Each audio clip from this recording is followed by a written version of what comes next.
Pulunuz qalmasa, bək təşvişlənsiz. Nemişmiş semizlik kelgəndə qat'iy təşvişlənməysiz. Siz oylab beqing.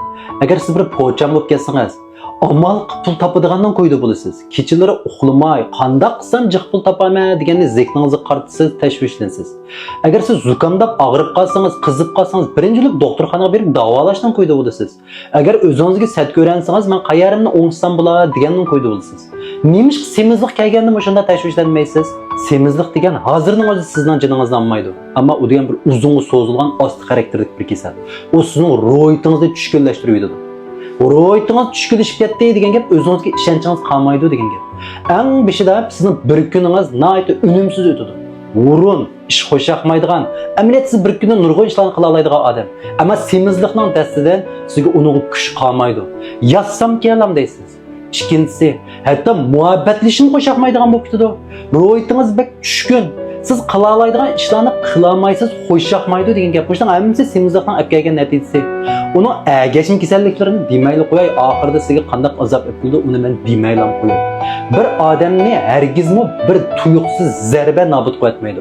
Masalan, muhabbatdan ayrilib qilish, pocham bo'lib ketish, puli qolmaslik. Bundaq zarbalardan jiq odamlar yana qaytadan men bog'o yashayman-go degan niyatda amal choralarni tep ketalaydi.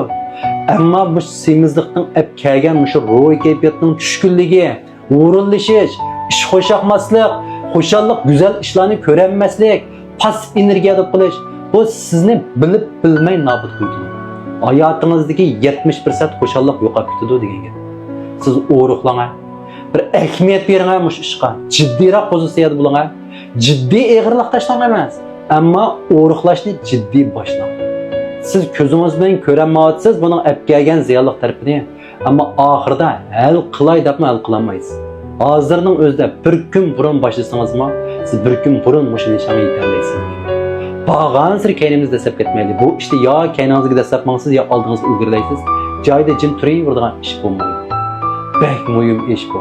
Xuddi pul tepishga, kasal davolashga ahamiyat bergandek shu ishlarni jiddiy muomala qilgandek, bu o'ruqlashga jiddiy muomala qilmaydi do'stlar. G'ayrat qilaylik.